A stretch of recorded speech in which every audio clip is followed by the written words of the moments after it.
Hi, and welcome to Tech Tips with Sold Out Media. I'm Amanda, and today we have Jacob. Hello. So, Jake, you're going to help us with some more Final Cut tips. Today we're going to look into the audio side of video editing. See what's important, so we're just going to look into it. All right, Jake, we'll leave you have it. And guys, if you like this video, if you want to see more content like this, just give us a thumbs up, subscribe, and leave us a comment if you have any questions or if there's anything specific you want to cover. All right, have fun, Jake. All right, always fun to be here. All right, hello everybody. So today we're gonna go and look into a project I got here, which is the backpack video. And we have a music part and we have a speaking part. Things to look out for when you're doing audio is what hertz they're in. If you pick a file, like I just push this one and I look up to the right up here in Final Cut, and it says stereo and it says 48 kilohertz. And what this tells you is stereo is left-right channels. So they're different depending on what you have. The opposite of stereo is mono, which is the same one channel or two channels with this exact same stuff in it. The 48 kilohertz is important to know if, depending on where you are. If you're in the States, then it would be 44 point something. In Europe, it would be 48 kilohertz. You can use both, technically. It's just better to stay within the range that you're in. You have to be careful when you download stuff from the internet. If you're not careful, you're gonna bring in 44 hertz stuff into your 48 kilohertz project, which doesn't seem like a big thing, but it loses your sync sometimes and your audio volumes at some points. So it's just tad dangerous when you export it and it becomes wonky. It's usually because your hertz is wrong. You also have to look into if your video is 25 or 50 or 60 or 24. Because if you throw in a 24 frame audio clip or video clip into a 25 frame project, it will play 1 frame slower than it should be. So all of the noise and everything is slightly slower and just doesn't time right. So it's always important to look before you start getting too deep into it, that you have your frame rate, you have your hertz. You want to know what format it is, if it's an MP3 or a WAV file. The WAV files are better. They're have more data in them, so they're bigger, but they're better. The MP3s work, kind of, but you can definitely hear the difference when you listen to them. So if you have 2 audio clips like here, if we look at them, if I play them, this one is speaking and it peaks at -3. And this is music, and it also peaks at -3, -2. Another difference is I believe this one is in dual mono. It's actually stereo, but there you go. So this is now in dual mono, and for you people who are detail oriented, you saw that the volume went up when I switched over. So you have to do your adjusting of your media before you start editing it. Otherwise, if I cut this up in 1,000 pieces and then I changed all of them to mono, then I have to go back and change all of them into the right volume.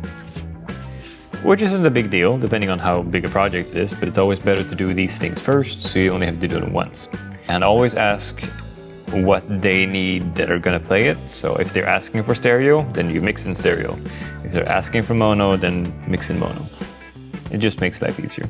So we're also gonna look into, we mentioned loudness versus volume. So even though if you look at these 2 clips, I'm gonna toss it up next to it here, this right clip here, it has a solid blue to it. If I look at the talking part here, where they speak, you see that there's empty spots where the audio goes down. That's when they're breathing and when they're thinking about things, and it goes down. In music, it doesn't go down at all, which is why it's perceived as louder. It's also a lot more frequencies in the mix. So even though it looks like it's the same volume, if I play them at the same volume, the music will always be louder. So what you have to do in the loudness control is to lower your music a few decibels. Sorry. And then you have to listen with your ears. So if you listen to the speaking part and then you listen to the music part and you don't feel like there's a difference, that's good. The other thing you can think about is transitions. So if we look into our little project here, there's a couple of ways to do a transition from a speaking clip to a music clip. In this case, I have a B-roll clip with music from the same episode. And if I wanted to just swap it over, I can have a straight cut like it is now, and it will just jump straight into it. It's not always the best way to do it. One of the easier ways to do it is to just put in a transition. See, dissolve, cross dissolve. You just toss it on there and remove it so I can see it. There you go. So all this does is take the video and audio and just mend it and overlap. But you won't be able to walk. This usually works. It depends on what you're looking for. If you want to have a little nicer, longer transition with the audio and then your video comes in, then you want to have the audio start before the video, like so.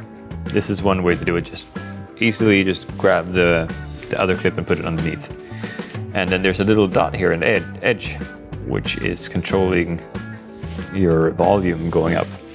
So you can put it all the way over here to where your clip starts. And then you won't really notice it in first because it will go up until the same level as the speech and talking volume, but not muddle it. So if we play this up here, it would just go up, and at the part where you switch over, it'll be the same volume as it should be. That's the problem. But you won't be able to walk. This is one way to do it. It usually works. I'm gonna put the dot back here. There is, say if I didn't want the video at all, I just want the audio. Maybe I did a voiceover with video and I just don't want the video. Then you just detach the audio, like so. And then I can choose to just entirely delete the video, so, which I did in the timeline. So now I just have an audio clip and I can manipulate that as I want. Back there. If I wanted to cut into the video here and make it start at the same time there, I need snapping on so it stays in the same spot there. And at this point it would be like before the clip is up there and then it kicks in. You can also now put it into the timeline. Now I can put a transition on the video but not the audio. So I put in the cross dissolve again, ba-doom. There we go.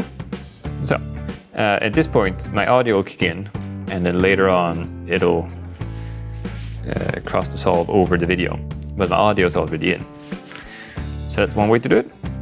The down part with this is if I move this by mistake, it's no longer synced to the audio here. So if you hop back a bit, all the way back to where it's one clip. There you go. If I put this up top of the timeline here and I double click or right click if I had a mouse, and you choose something else that is called expand audio. Now the clip is actually one clip. I can move it around freely, but I can cut in the video part without affecting the sync. Now we have looked at the transition part, so how about we look at the manipulation of the audio, and then just push the audio speaker thingy.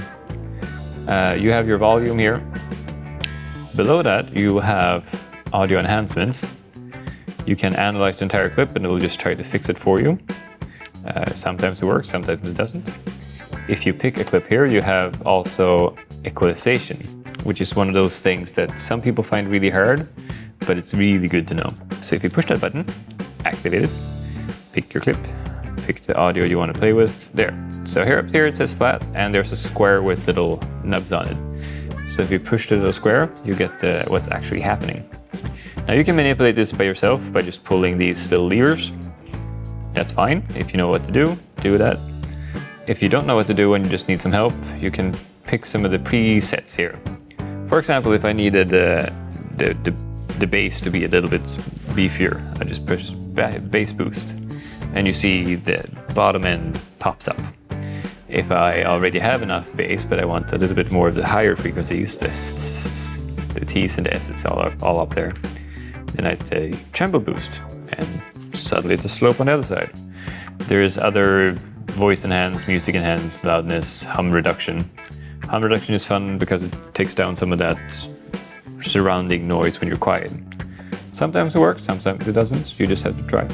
If we take voice enhance, it tops the center part up a little bit and lowers the highs and the lows. In the EQ you also find the way to fix the muffled sound if your mic is all weird and nasally.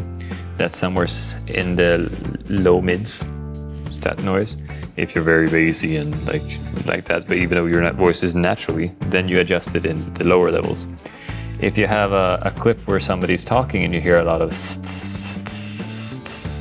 that kind of noise, you lower that in the high frequencies. So that's just a rough EQ explanation. It's just the frequencies, specific frequencies in your voice or noise in general. You also have a little section down here that is next to the transitions, which is your effects. You can change your EQ. You can add some limiters. If you push levels here, you have everything from limiter to compressors and noise gates and all kinds of exciting things. There we go. That's about it for a little audio run through for this time.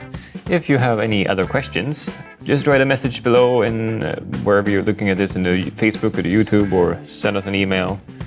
Don't forget to like and subscribe and all of that fun stuff. Thank you. We love you, and see you next time.